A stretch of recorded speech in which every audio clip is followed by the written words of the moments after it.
Mira, te comentamos un poco a grandes rasgos.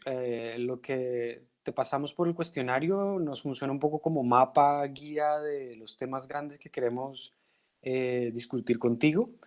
Son como tres bloques.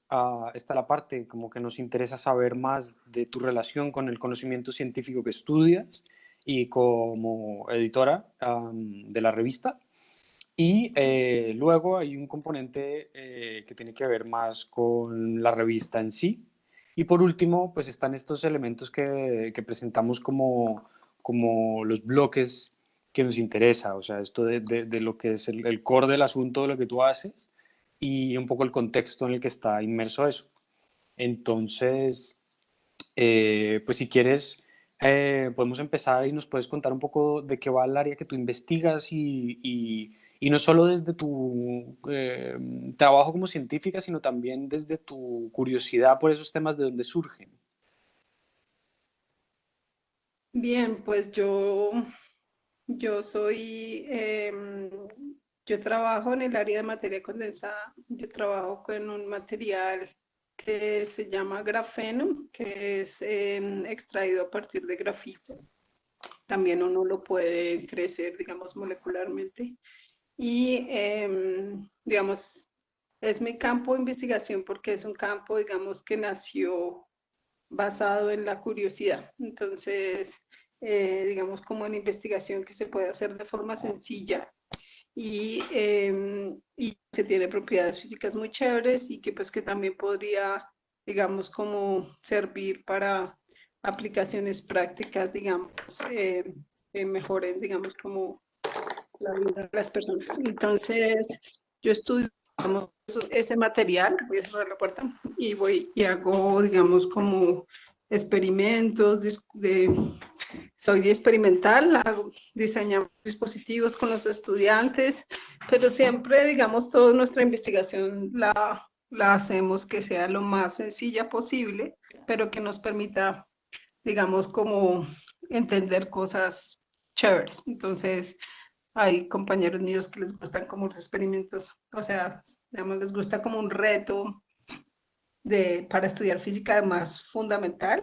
Mi física es fundamental, pero al mismo tiempo aplicada, entonces que yo pueda diseñar las cosas de forma sencilla y pues simplemente basada en la curiosidad. Eso es lo que nosotros hacemos en el laboratorio.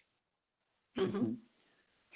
Y pues esto que me estás contando me gusta mucho porque tiene que ver con una interacción con los estudiantes que es muy particular y que seguramente ellos también tienen un poco conectan más con estas cosas que puedes ir estudiando y viendo lo que va reaccionando enfrente tuyo, ¿no? Mm, Me interesa en particular porque para la revista tenemos un público que al final hay que hacer que también tenga un poco esa misma reacción. Entonces, no sé si tú pones esto un poco en paralelo, ¿cómo funciona? Digamos, y eso, digamos, una de las preguntas de la encuesta me pareció como chévere en el sentido de que cuando uno escribe para hipótesis, ¿para quién escribe? Entonces, digamos, yo ya llevo muchos años en la revista, realmente llevo más de 6 años en la revista. Y, y siempre como que nunca tampoco como que lo direccionamos a un público tan joven, sino un público más, digamos, como un poco mayor, por ejemplo, al final del colegio, pero también como para los padres de familia, para las personas, digamos, que no están relacionadas con ciencias y para los profesores de colegio. Entonces, digamos, porque, digamos, de todas maneras los niños son curiosos por sí solos y el problema, digamos, es que, digamos, lo chévere es que uno en la revista, digamos, pueda recordarle a los adultos y a los jóvenes terminando el colegio que todavía pueden ser curiosos. Entonces, esa pregunta me gustó mucho porque pues como que yo la reflexioné y yo pensaba y yo dije, yo escribo es para los profesores de colegio y escribo es para los padres de familia. Y siempre vi hipótesis como eso, digamos, como un público en ese rango de edad para, digamos, como interesarlos de nuevo en la ciencia y que ellos transmitan hacia abajo. porque es que lo que pasa es que, claro, si los niños son curiosos, pero no encuentran como una respuesta en sus padres o profesores, entonces ahí se muere eso. Pero si los padres o profesores son igualmente curiosos que ellos, pues entre los dos van a, digamos, a completar ese proceso, digamos, educativo, que es ser curioso, investigar, vivenciar, etc. Entonces, digamos, en el sentido de hipótesis, es como en esa dirección, digamos, yo siempre lo he pensado en esa dirección y desde que llegué a hipótesis como que de pronto nunca lo discutimos como tal, pero siempre como que estaba implícito de que ese era nuestro público. ¿Cómo haces tú para tratar los contenidos para que pueda pasar este efecto? O sea, digamos, si pasas de la física en toda su complejidad y con todo su rigor, ¿cómo haces para hacer ese paso a un contenido que es más para un público que no es científico? Pues digamos, siempre uno lo que hace es utilizar símiles, o sea, como para introducir un concepto. Entonces, digamos, utiliza, digamos, como algo que ellos hayan podido vivenciar. Entonces, por ejemplo, en mi investigación, uno puede separar ese material con cinta pegante. Entonces, uno dice, el niño se pegaba cinta de pegante al cuerpo y la despegaba, y cuando la despegaba había una capa pues de esa grasa que nos protege la piel. Entonces lo mismo pasa con ese material. O cuando uno escribe suave porque, porque las capas del grafito son muy suaves entre sí. Entonces uno siempre utiliza como esas vivencias, digamos, que las personas pueden tener para introducir un concepto. Entonces, digamos, eso es lo que yo siempre hago. Yo utilizo, digamos, imagínense que es como si tal cosa. Y entonces así la gente va yendo al concepto. Uh-huh. ¿Tú ves la ciencia ficción como recurso para estas cosas? Mm, lo que pasa, sí, lo de la ciencia ficción, digamos, yo lo veo más como en futurología más que en ciencia ficción, o sea, realmente porque es que lo que pasa es que en ciencia ficción uno se puede dar, uno se puede dar, digamos, como mayores, como libertades creativas y esas libertades creativas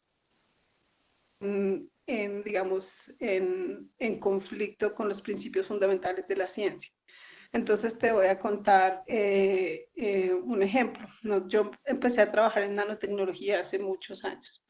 Ujú. Hace 20 años empecé a trabajar en nanotecnología. Y en esa época la gente hablaba de los nanobots y que los nanobots, etcétera. Incluso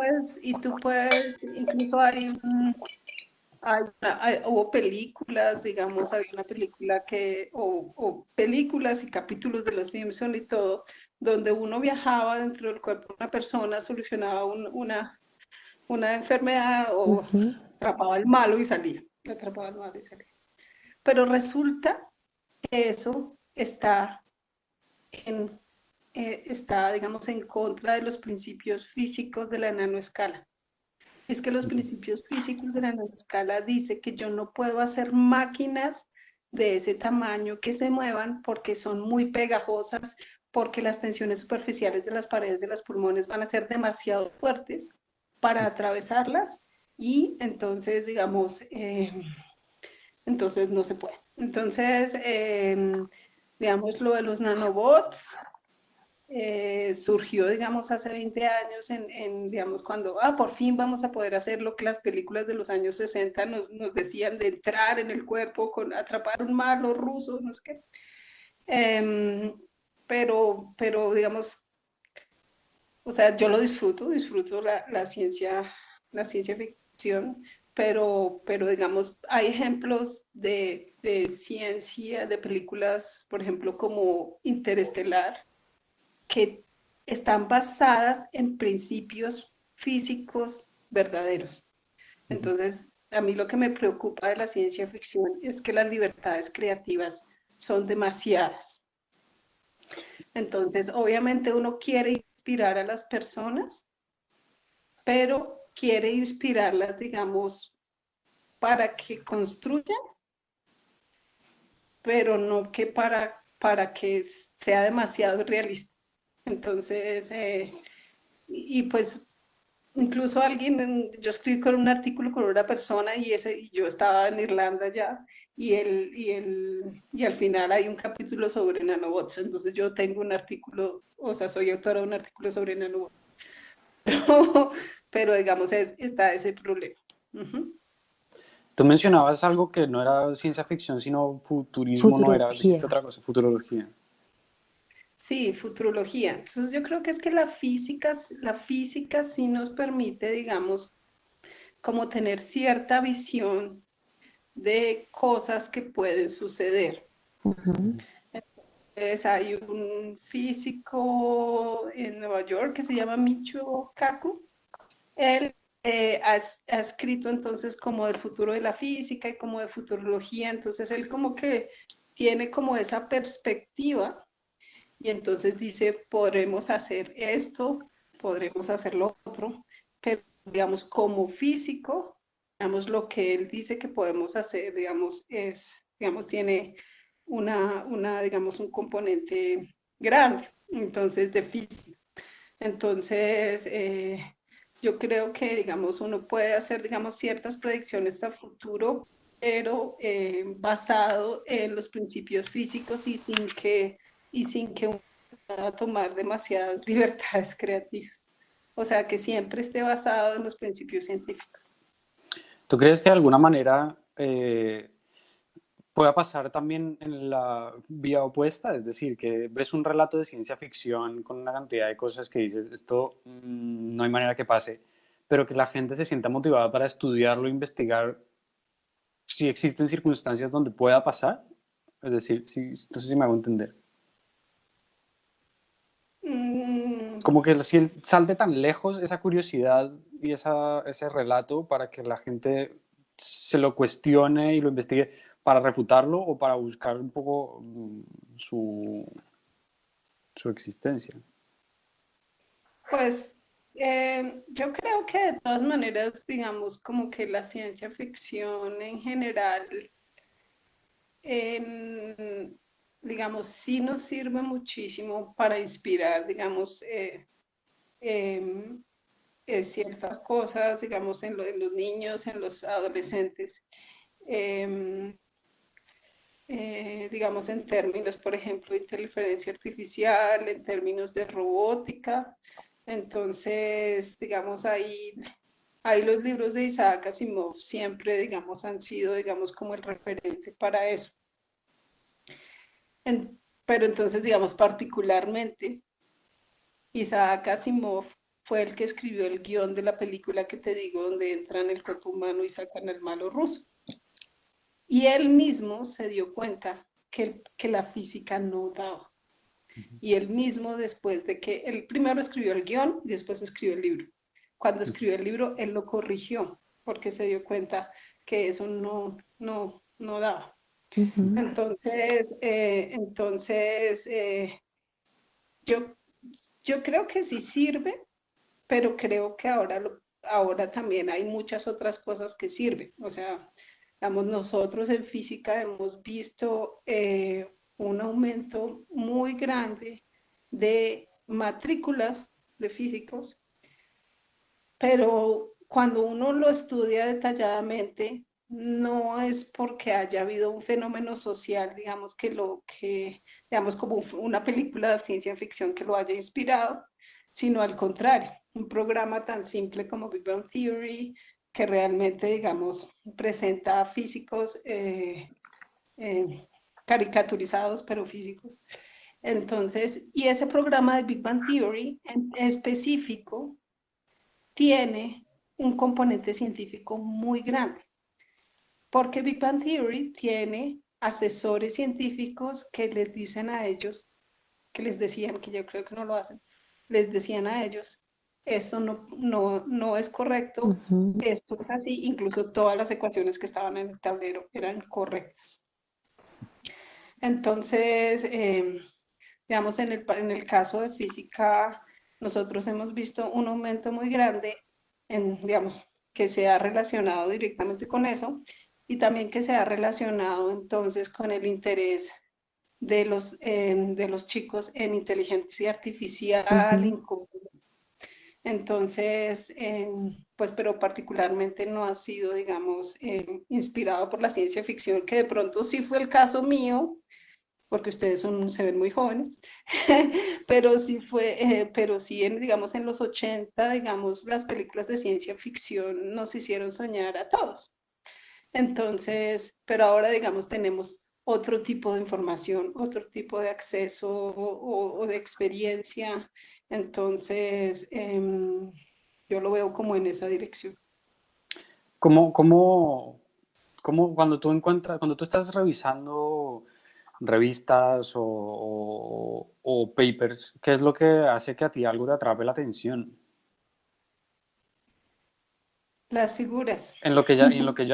Claro, pues, considerando un poco el contexto en el que ya estás distinto a este escenario, sino como, sí, cómo es esto de Sí, las figuras. digamos, lo que pasa es que el que lee, y bueno, eso también, digamos, ustedes de pronto son más expertos en eso. Cuando uno lee un artículo, y yo le digo a mis estudiantes, es como quien lee un libro para niños. Uno primero va a las figuras. Entonces, si hay una figura que atrape la atención, que tiene un resultado que a uno le parece interesante, uno se lee el artículo. Uno no le gasta tiempo al artículo si no encuentra la figura del dato que le llama a uno la atención o de lo que uno quiere hacer o el tipo de medicina que uno quiere hacer. Y, con, Entonces, la parte visual es muy importante. y cuando tú estás digamos, en tu rol ya de parte del equipo editorial de la revista, ¿cómo haces para un poco llevar esa dirección a las cosas dentro de las publicaciones que sacan? Pues lo que ¿Cómo es pasa es que lo digo nosotros, como proceso también, ¿no? Cómo funcionan ustedes con sí, esto. pues lo que pasa es que, digamos, en general nuestro trabajo es más, digamos, de contenido que de diagramación. Nosotros, digamos, a los autores les pedimos las imágenes que ellos crean que pueden acompañar a ese artículo. Nosotros, digamos, hacemos los chequeos del caso y pues después se hace, digamos, la diagramación que la hace Juan Gabriel Gabriel. y Juan Gabriel y pues con el equipo de ellos. Pero, digamos, nosotros sí teníamos siempre, digamos, como que nos daban como una última mirada a la revista, pero digamos, en términos de las figuras que se utilizaban, pues era con los autores y nosotros, digamos, casi nunca teníamos, digamos, como nada que comentar al respecto. Nosotros, digamos, nuestros comentarios principales siempre eran de la parte, digamos, de contenido y de la parte, digamos, de la nota editorial. Y ya, y entre todos, en lo que hacíamos era que entre todos eh, decidíamos la nota editorial dependiendo del tema de la edición y la entrevista también. Entonces la editorial, la portada y la entrevista iba siempre ligada como un artículo principal. Y teníamos, entonces veníamos con algo súper chévere, que veníamos con el concurso de fotografía, que Fotografía. recibíamos muchas imágenes, entonces íbamos a hacer tierra, fuego y agua. Entonces no me acuerdo cuál alcanzamos a hacer. De pronto alcanzamos a hacer una. Entonces, digamos, eso como que nos motivaba harto, porque además venía siempre una profesora que experta en fotografía que nos ayudaba entonces a hacer la selección del ganador. Y este ejercicio lo han hecho también, además de fotografía, con otras cosas, digamos, este tema de visualización con piezas de diseño o algo, o solo se ha hecho con fotografía. Solo se ha hecho con fotografía, solo se ha hecho porque lo que pasa es que, por ejemplo, tuvimos, o sea, por ejemplo, tuvimos uno de microscopía. Entonces los científicos acceden a microscopía óptica o microscopía electrónica, entonces eso. Entonces solo hacemos fotografía porque además también, por ejemplo, los biólogos, geólogos, geocientíficos, etcétera, que salen a salidas de campo, pues tienen, digamos, como un archivo grande. Entonces nunca, digamos, era como para que los científicos, digamos, tuvieran oportunidad de mandar sus fotos cuando tomaban en sus salidas de campo. Entonces, digamos, siempre, digamos, como teniendo ese componente científico del concurso. Claro. Vale, si te fueras a imaginar un poco cómo sería la versión ideal de la revista en estos términos, aquí en, no sé, 10 años, ¿cómo te imaginarías que funcionaría este tema, digamos, ya del proceso de hacer más interesante visualmente la revista? ¿Cómo te la imaginas físicamente?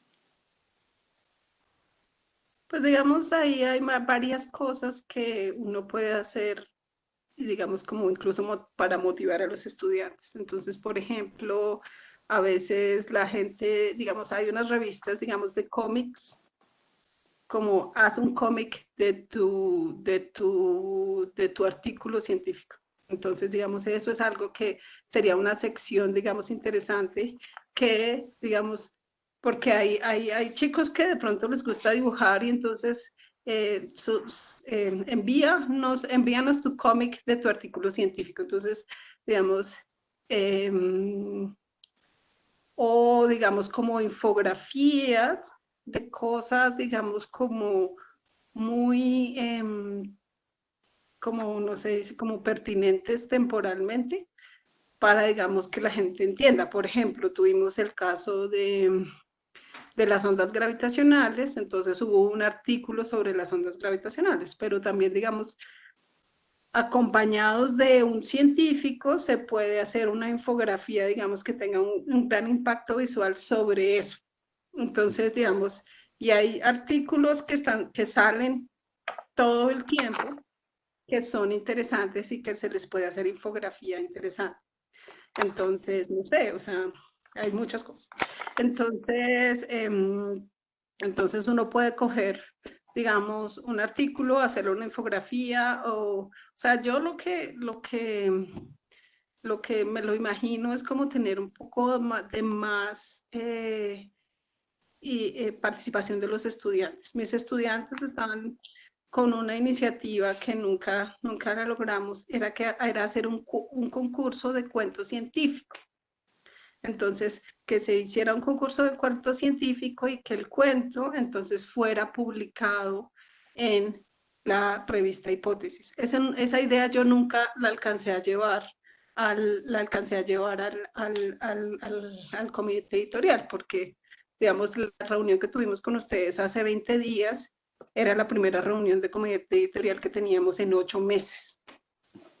Claro. Entonces, también, digamos, como que también esa falta de regularidad, digamos, como que también hacía que pues uno perdiera como un poquito el interés, porque nosotros hacemos cosas, pero después las cosas se quedan en la facultad y ahí no avanzaba nada, entonces pues igual tampoco nosotros pues íbamos a meternos a pelear con nadie por eso.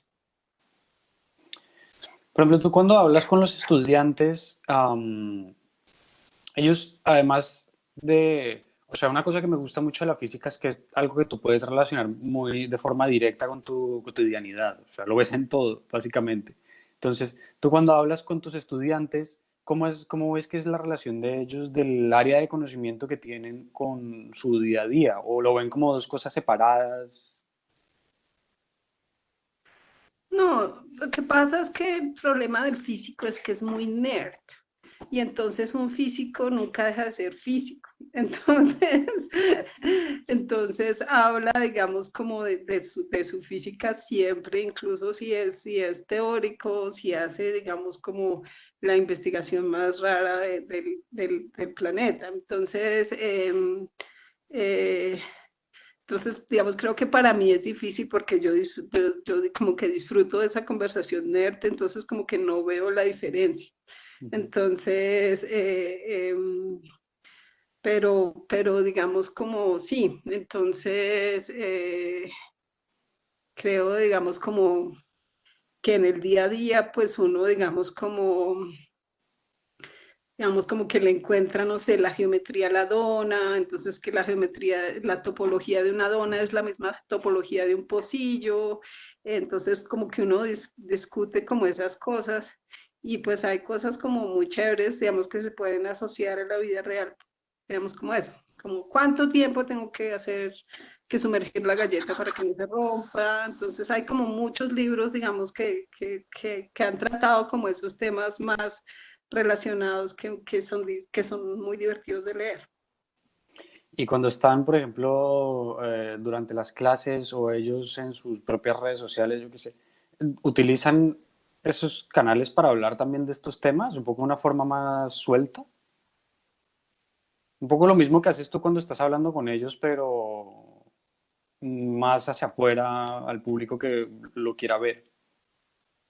Lo que pasa es que de pronto la cosa es que yo no soy como tan, no tengo tantos de mis estudiantes en redes sociales o no sigo, no, digamos como que trato de mantener esa distancia. De los pocos que tengo, pues realmente, digamos, lo que no publican, digamos, de física, lo publican en cosas, digamos, como mucha de conciencia social, de lo que pasa en el país, del desastre de la política, pero digamos como que tienen como eso, o sea, cuando no hablan de ciencia, hablan o de política o del desastre social en el que vivimos.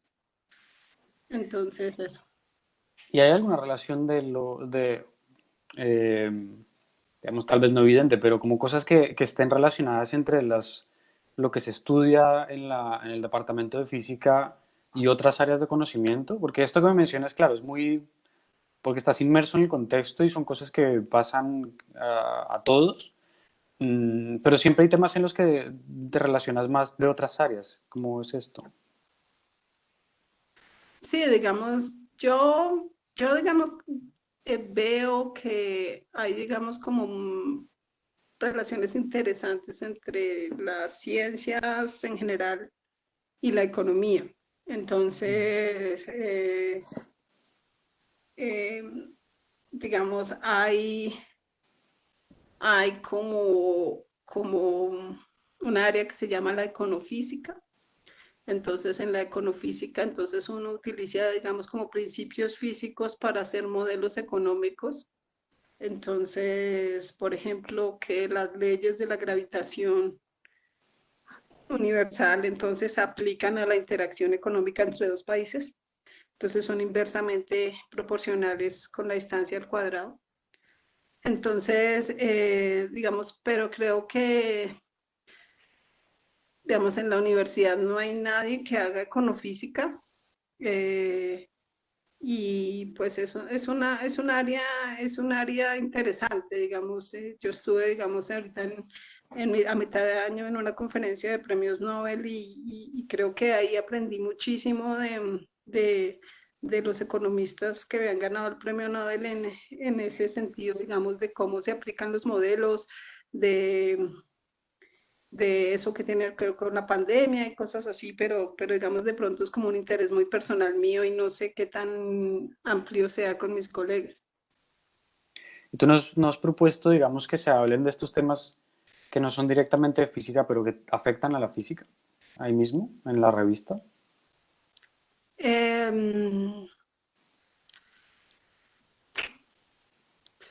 no, digamos, porque es que lo que pasa es que es eso, o sea, si uno dice, no, tal cosa, escríbelo tú. Entonces, escríbelo tú, entonces, pues sería, digamos, chévere que alguien más lo escribiera y pues realmente lo que pasaba era que siempre teníamos muchos artículos, entonces, que la gente mandaba. Entonces, realmente, digamos, como que era como cómo organizamos, cuál ponemos primero de cuál, entonces para que haya como una línea conductora. Entonces nunca, digamos, como que yo vi la oportunidad como de pensar en proponer. pero estoy segura que sí hay cosas que se pueden hacer en la universidad. Hay economistas muy, muy pilos. Yo soy como, no sé si es que soy como una economista frustrada, pero esos economistas muy, muy pilos, sé que ellos reencontrarían, digamos, como podrían trabajar con alguien en hacer esto. Entonces, eso, pues en 6 años, creo que yo participé en el comité editorial de 4 números. Entonces, y pues yo estaba, digamos, uno de los números fue por el Año Internacional de la Luz, entonces que yo era parte, digamos, del comité organizador del Año Internacional de la Luz, entonces ya de por sí tuve mucho trabajo ese año organizando ese número. Y por ejemplo, cuando tú les muestras la revista a tus estudiantes, ¿ellos cómo reaccionan a estos contenidos y a estas ediciones? Pues, pues sí, lo que pasa es que ellos, digamos, a ellos les gusta, ellos la leen, pero ellos quieren, digamos que quieren esa participación. Entonces, lo que yo te decía, que con ellos veníamos trabajando la idea de hacer el concurso de cuento científico. Entonces, para que los estudiantes, digamos, como que escribieran en la revista. Hay una parte de la revista donde los estudiantes normalmente escriben que se llama, que es como de notas, no son artículos, sino que son notas, que son cosas más pequeñas. Y normalmente, digamos, como que había digamos, como que sí había como notas que no nos hacían falta notas, mejor dicho.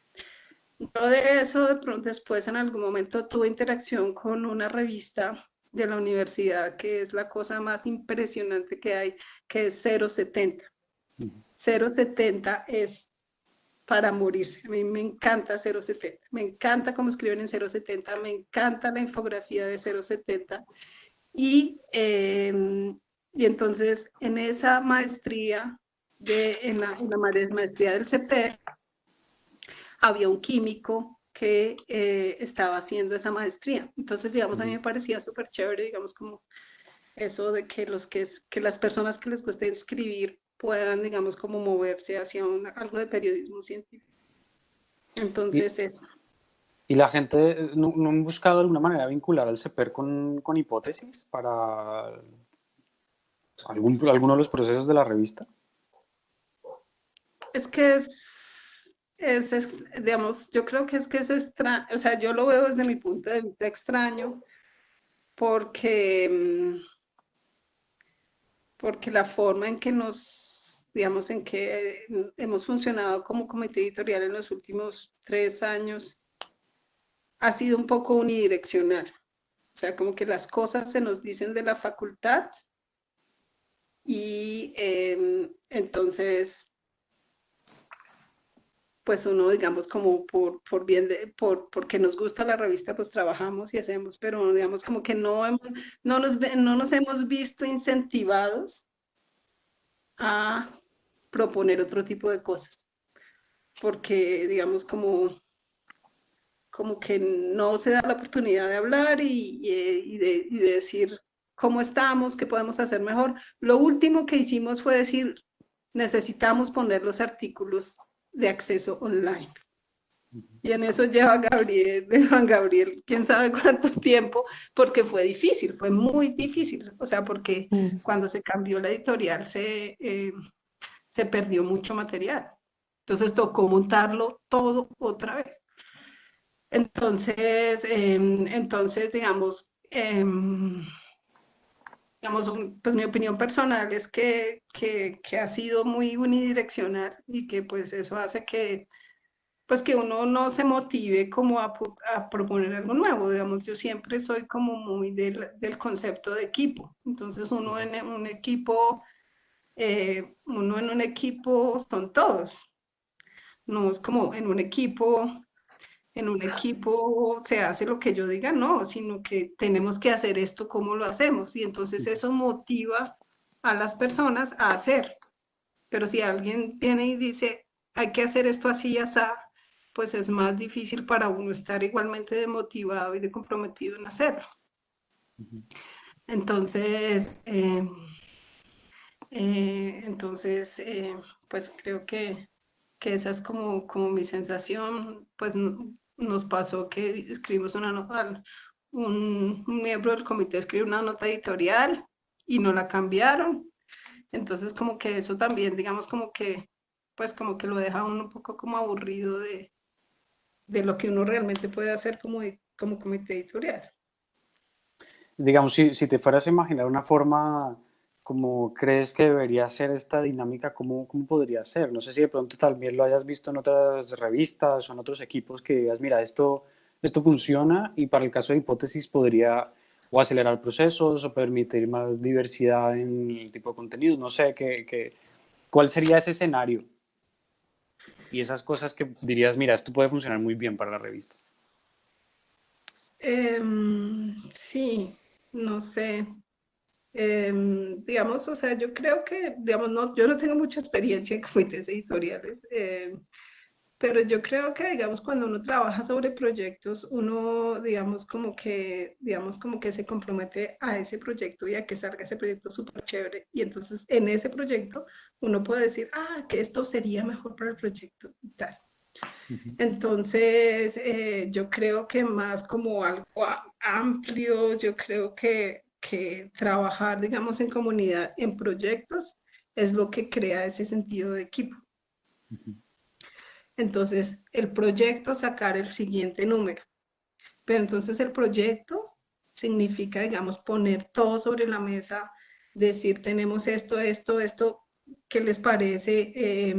Añadimos esto, no sé qué. Entonces, digamos, si a uno, digamos, le hacen ese tipo de preguntas, digamos, como que uno puede, digamos, proponer. Pero sí, entonces yo creo, digamos, que incluso todos los colegios ahora privados en Bogotá se cambiaron a educación por proyectos. Entonces, ya los estudiantes no trabajan solos, sino que trabajan en un proyecto con sus compañeros y solucionan problemas, porque entonces ya la educación no es memorizar y repetir, sino es esa solución de problemas. Entonces, digamos, yo lo haría, digamos, como empezando poquito a poco, pero con proyectos, o sea, el proyecto Revista Hipótesis número del 2017, 18, yo no sé qué será el número que va a salir. Vale. Entonces yo lo haría como de esa forma, porque no, tampoco es que tenga tanta experiencia en comités editoriales, entonces no sé cómo que más se puede hacer chévere. Bueno, igual funciona al final como cualquier equipo de proyecto de otras cosas, solo que en este caso pues es la revista, o sea que Sí. aplica también. Sí, Mm, pues es que lo que pasa es que siempre, digamos, y últimamente es como y esto va a ser comité editorial, esto lo hace comité editorial, eso va a ser el comité editorial, y entonces es como una cantidad de responsabilidad sobre nosotros, pero como que es eso como de comprometerlo a uno para sacar esto adelante. Si uno, digamos, se compromete para sacar pequeñas cositas adelante, pues uno, digamos, como que lo hace como con más gusto y como con más iniciativa de cosas que se pueden hacer. porque digamos que responsabilidad, esto que me estás diciendo es de que hay como unas responsabilidades que se le da al comité editorial, ¿cómo es esto? ¿Cuáles son esas responsabilidades en concreto? Digamos, o sea, el comité editorial siempre fue solo hipótesis.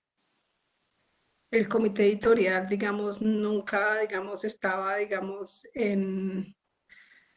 o nunca teníamos como, como, como responsabilidad de ayudar con, no sé, la imagen de la facultad, los cambios que se hagan a la imagen de la facultad o los cambios que se hagan a la página web de la facultad. Nunca nos preguntaban que sobre eso, o sea, no era parte de nuestro trabajo. Nuestro trabajo siempre era, digamos, como los artículos, la revista, y en eso trabajábamos y hacíamos nuestro concurso y etcétera.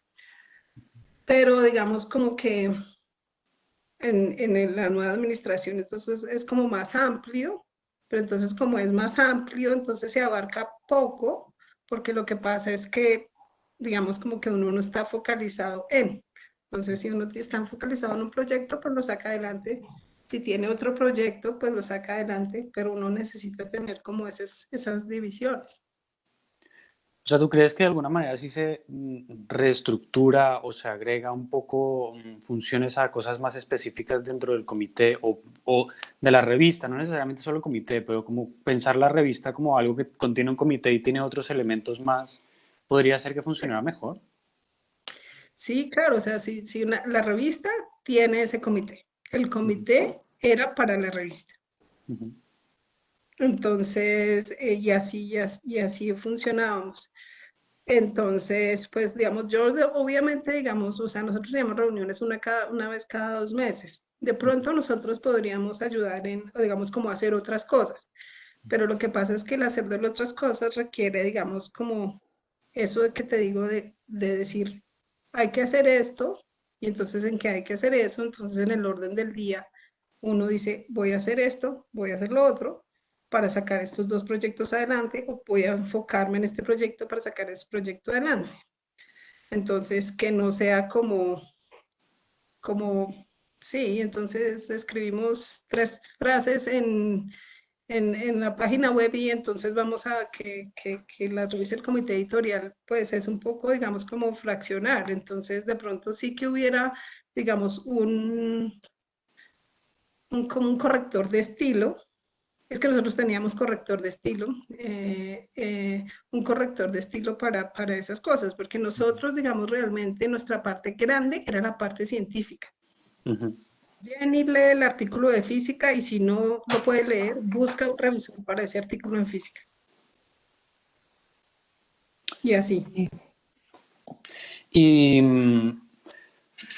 ¿crees que de alguna manera también reorganizar las funciones de lo que ya hace el comité editorial de alguna manera puede ser beneficioso o al revés? Pues lo que pasa es que es muy disciplinar. El comité editorial es una componente de cada departamento. Entonces, digamos, como fraccionar el comité, digamos, como que no sería tan chévere, porque de todas maneras, digamos, para hipótesis tenemos contribuciones de todas las áreas y cuando organizamos la línea de cómo en orden van los artículos, como que cada uno dice, a mí me parece que este va mejor adelante de este, que este va mejor adelante de este, y eso es, digamos, muy disciplinar. Ujú. Entonces, pues digamos o sea, digamos, eso, pues digamos, no teníamos reunión hace 8 meses, ahora tenemos reunión cada 8 días. Entonces, pues digamos, eso de pronto permitirá, digamos, enfocar como el trabajo un poquito mejor, pero de pronto que lo enfoquemos, yo diría que lo enfocáramos, digamos, como en proyectos, porque pues, digamos, para mí, digamos, a mí me sirve más como enfocarme en algo de que vamos a hacer esto y esto salió, la revista salió, Ujú. pero este número llevamos discutiéndolo 2 años y todavía no sale. Entonces, pues eso es algo que pues uno como que pierde interés si, si no uno empuja el proyecto. Y fuera de la gente de la revista en sí, del comité editorial, organizaciones o personas que sean aliados de la revista y que cumplan un poco funciones suplementarias o apoyos de alguna manera? Em, no, o sea, pues lo que pasa es que nosotros, además de la revista, entonces hacemos lo de seleccionar, por ejemplo, seleccionar revisores para libros que escriben los profesores de la facultad. Entonces, como que eso, Ujú. pero ya, de todo, y no hacemos más. Entonces, no tenemos como otra relación, así que antes, digamos, había como un editor que, digamos, que era un profesor como pensionado de matemáticas, que él, digamos, como que le daba una mirada grande y de estilo a la revista. Y entonces, pues digamos como que nosotros teníamos como que la confianza de que el físico revisó lo del físico, el geocientífico revisó lo del científico, pero él tenía como ese trabajo digamos, de unir todo y que quedara bien. Y si tú te Entonces, imaginaras un poco un escenario interdisciplinar, mm, con otras facultades, ¿cuál verías como más útil a la revista?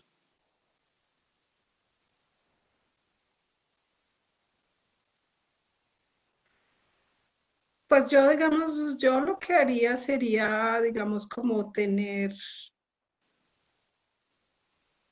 al Centro de Objetivos para Desarrollo Sostenible, digamos, Unidos para Latinoamérica, que tiene sede en los Andes, que fuera, digamos, como que, que alguien de allá fuera, digamos, miembro de la revista Hipótesis, porque es que lo que pasa es del comité editorial de la revista Hipótesis.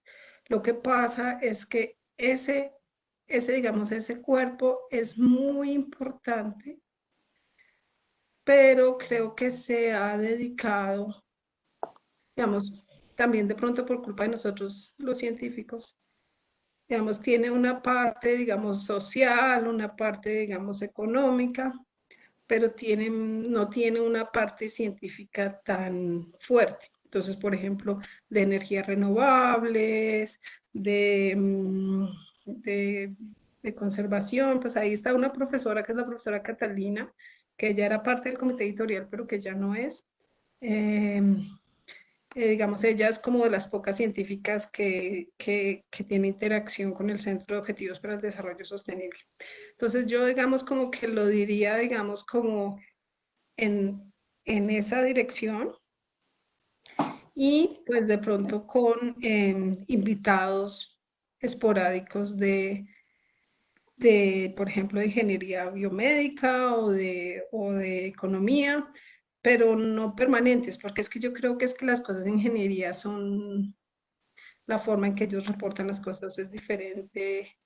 Eh, no, digamos como, y pues lo mismo en economía. Entonces yo creo que, digamos, uno podría hacer como invitaciones a escribir, que yo creo que hay gente que es como muy entusiasta de la ciencia y escribirlo desde un punto de vista científico, pero yo creo que serían como más invitados especiales para ediciones específicas, así como está la edición esta de COVID, que tiene invitados de economía, que va a tener invitados de economía, pero sí, yo creo que un miembro interesante que se podría añadir sería el Centro de Objetivos para el Desarrollo Sostenible. Y esto que dices de que hay otras formas de reportar, que dices el de ingeniería y dices también las publicaciones que salen de economía, ¿cómo ves esa diferencia? ¿Qué es lo que los hace distintos? Em, no sé, es que yo creo que la ingeniería nunca se interesa tanto en la divulgación, porque lo que pasa es que la ingeniería es algo, digamos, como muy práctico. En cambio, lo científico es algo novedoso. Los desarrollos científicos son novedosos que digamos que permiten un estudio digamos amplio de la naturaleza y que digamos como que es importante comunicarlo porque ese desarrollo que uno haga puede que ahorita no tenga un impacto grande, pero que a futuro sí puede tener un impacto. En ingeniería, los desarrollos tienen un impacto más de corto plazo. Entonces, que yo desarrollo, no sé qué, un intestino desarrollado a partir de cerdos, ¿no? Que es lo que hacen en ingeniería biomédica entonces yo creo que, o sea, de lo que yo tengo mucha interacción, tengo artículos con ingenieros de los Andes y digamos, he visto, digamos, que esa es la diferencia. Y con economía no sé, eh, no sé, pero es que no sé. Entonces con economía no sé, porque no veo tanto de economía. Pero digamos, esto que dices me gusta porque de hecho cuando estás mirando contenidos de áreas del conocimiento que no son el área que tú estudias, quiere decir que no te vas a leer la revista completa de economía, pero va a haber temas que te van a llamar más la atención. ¿Qué es lo que hace que lo mires? Tú como científica.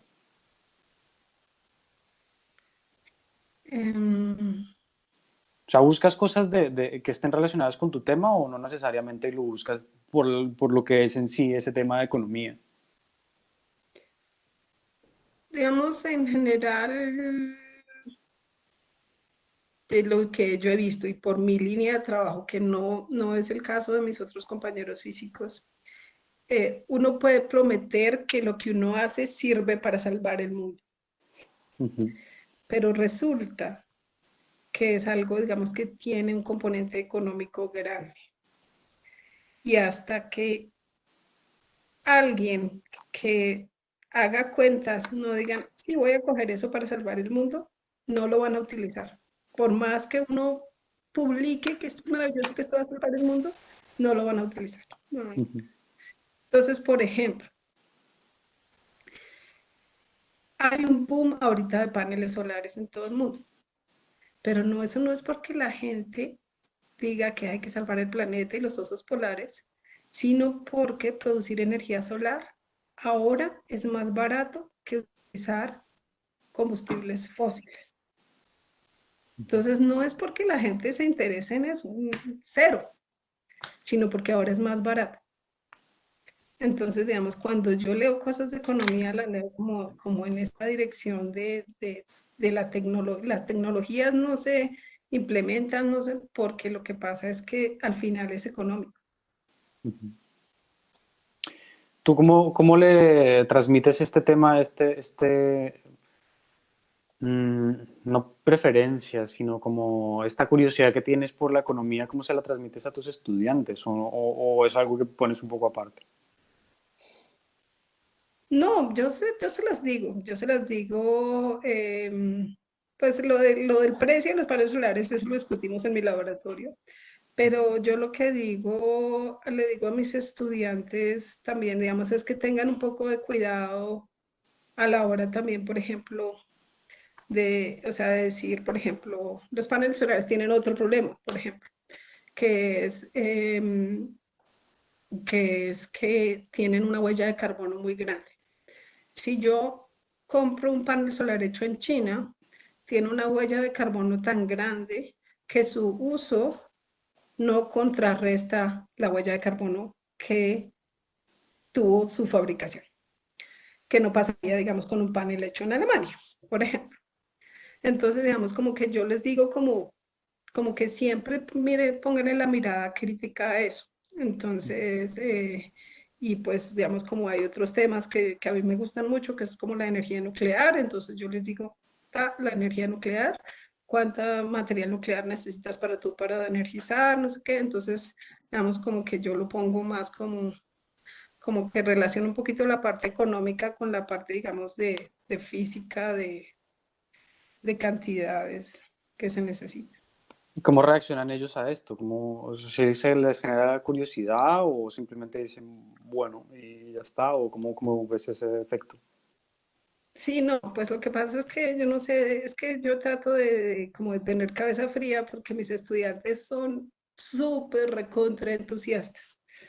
Entonces en el laboratorio, el resto de mis compañeros me dicen es que en tu laboratorio parece la aldea de los pitufos, todos tra, así, todos felices trabajando. Entonces, porque yo logro motivarlos y ellos hacen las cosas por eso. Entonces, en el laboratorio, digo, en las clases, pues los estudiantes preguntan mucho y como, ay, profe, y entonces ahora chévere, y entonces hay una discusión interesante en la clase.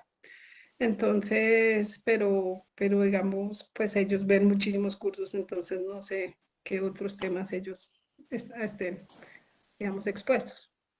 Ok, vale.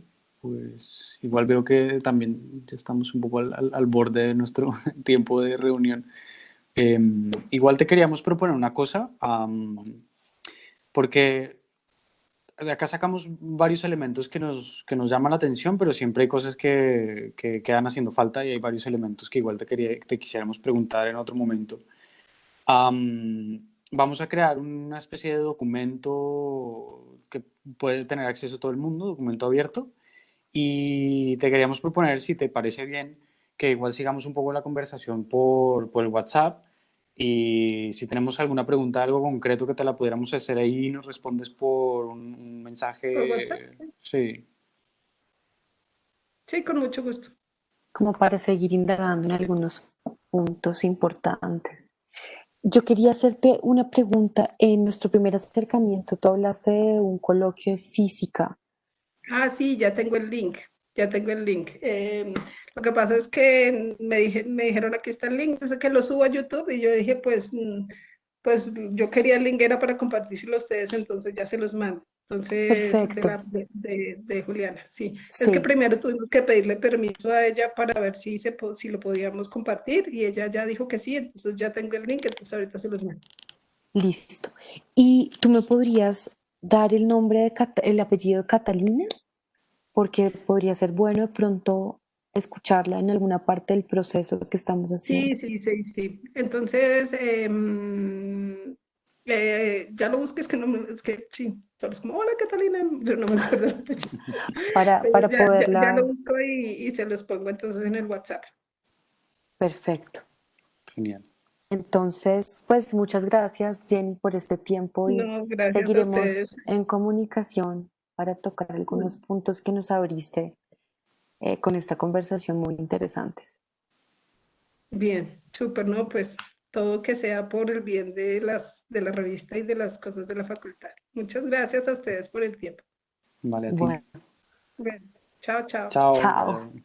Chao.